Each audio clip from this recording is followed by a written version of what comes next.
रोहन और सीमा की नई नई शादी हुई थी। घर में ससुर यानी रोहन के पिता सुधीर जी और वे दोनों, बस तीन ही लोग थे। इस घर को रोहन के माँ बाप ने जीवन भर पाई पाई जुटाकर बड़ी मेहनत और अरमानों से बनाया था। वरना आज के समय में मुंबई में घर बनाना तो दूर की बात, किराए पर लेना भी बहुत बड़ी अचीवमेंट से कम नहीं है। जब रोहन कॉलेज में था तब माँ उन्हें दुनिया से छोड़ के जा चुकी थी। एक काम वाली बाई सकू थी जो सुबह से लेकर शाम तक उनके घर का सारा काम करती। नई नई शादी हुई थी, इसलिए सकू बाई का दिन भर घर में रहना सीमा को अपनी प्राइवेसी में बाधा सा लगने लगा। इसलिए अब सकू बाई सुबह खाना बनाने, कपड़े और पोछा करने के लिए आती और चली जाती। वापस शाम को आकर खाना बनाती। सकूबाई की दोपहर की गैर हाजिरी से कई छोटे मोटे काम दिखाई देने लगे, जिनमें से ज़्यादातर काम बिना कहे सुधीर जी ये सोचकर कर लिया करते कि बहू को मदद हो जाएगी, लेकिन बहुत सोचती कि ससुर को औरतों के काम में दखल देने की आदत है। एक दिन मौका देकर सीमा ने रोहन से कहा, क्यों न हम बाबूजी को वृद्धाश्रम में भेज दें।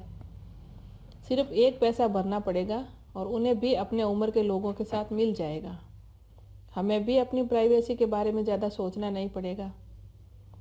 रोहन ने सीमा की बातों पर ज़्यादा ध्यान नहीं दिया। कुछ ही दिन बीते कि बाबूजी अपने दोस्तों के साथ एक हफ्ते के लिए टूर पर गए। इत्तेफाक से इसी दौरान सकूबाई भी छुट्टी पर थी। फिर क्या, सीमा को जैसा चाहिए था वैसा समय मिलने लगा। अब रोहन रेस्टोरेंट में खाना खा लेता, सीमा का काम ऑमलेट, ब्रेड, मैगी से चल जाता। खाना बनाने की टेंशन नहीं थी, लेकिन घर में निकलने वाले सारे काम तो अभी भी करने ही थे। ससुर जी की गैर हाजिरी में सीमा को एहसास हुआ कि वे बिना कहे ही जो काम कर लिया करते थे उनमें कितना फ़र्क पड़ता है। छोटे मोटे लगने वाले ये काम भी काफ़ी समय और एनर्जी लेने वाले थे। कुछ दिन बीतने के बाद एक दिन रोहन सीमा को कहता है, चलो आज कहीं बाहर घूम कर आते हैं। सीमा बड़ी खुशी खुशी सज धज कर बाहर घूमने के लिए तैयार हो गई। रोहन सीमा को घर से 4 किलोमीटर दूर एक चौल में लेके जाता है। एक आदमी रोहन के हाथों में एक चाबी देता है। रोहन उस चाबी को लेकर चौल का एक कमरा दरवाज़ा खोलता है। कमरा खुलते ही 2 रूम वाले उस छोटे से अंधेरे से भरे घर के अंदर रोहन सीमा को लेकर जाता है और कहता है, कैसा लगा तुम्हें हमारा नया घर? रोहन कहता है, हम अगले महीने से इसी मकान को भाड़े से लेकर अलग रहेंगे और अपनी प्राइवेसी का मज़ा लेंगे। अभी मेरी आमदनी के हिसाब से हम इसी को अफोर्ड कर सकते हैं। रोहन का ये व्यवहार सीमा को समझ में नहीं आया। वह चौंकते हुए कहती है, हमारे पास इतना बड़ा घर तो है, फिर हम भाड़े के घर में क्यों रहेंगे? रोहन उसे टोकते हुए कहता है, सोच समझ कर बोला करो, वह घर हमारा नहीं है, वह माँ बाबूजी का है। तुम्हारे पास 1 महीना है सोचने के लिए, आगे क्या करना है सोचना। दोनों वहाँ से वापस अपने घर लौट आते हैं। पूरे रास्ते सीमा दिमाग में तरह तरह के विचार चल रहे थे। घर पहुँचते उसने रोहन से कहा, माना कि यह घर माँ बाबूजी का है, लेकिन क्या हमारा इस पर कोई हक नहीं है? रोहन ने कहा, बिल्कुल है, लेकिन माँ बाबूजी के बाद, जब तक वे है तब तक नहीं। अगर तुम्हें हक समझ में आता है तो तुम्हें जिम्मेदारी भी समझ में आती होगी। सिर्फ हक के बारे में सोचकर अपनी जिम्मेदारियां भूलकर स्वार्थी होना क्या भला अच्छा है? सीमा के पास रोहन के इस सवाल का कोई जवाब नहीं था। वह सोचने लगी, उसने अपने क्षणिक सुख के स्वार्थ के लिए इतने नीचे गिरकर ऐसी घटिया सोच अपने दिमाग में आने दी। उसे मन ही मन पछतावा होने लगा।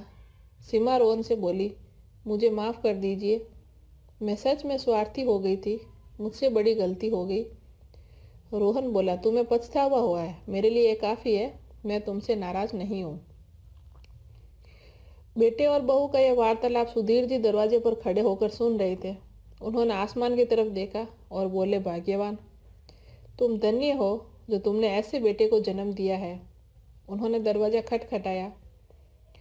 बहू ने दरवाज़ा खोला तो उनके हाथों में पकड़ी थैली से गर्मा गर्म समोसे की सुगंध उसको आने लगी।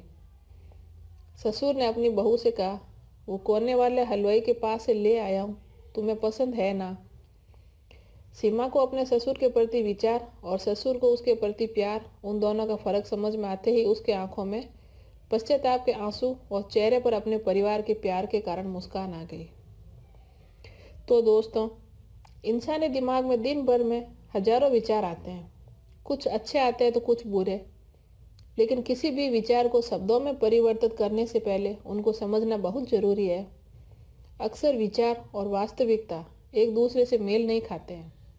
हमारे बुजुर्ग जो हमें बोझ लगते हैं, जिनसे हम बात बात में चिढ़ जाते हैं, ऐसा इसलिए होता है क्योंकि हम स्वार्थी होकर सोचते हैं और हम उनके योगदान को समझ नहीं पाते हैं। वे हमारे जीवन में बहुत अहम किरदार निभाते हैं।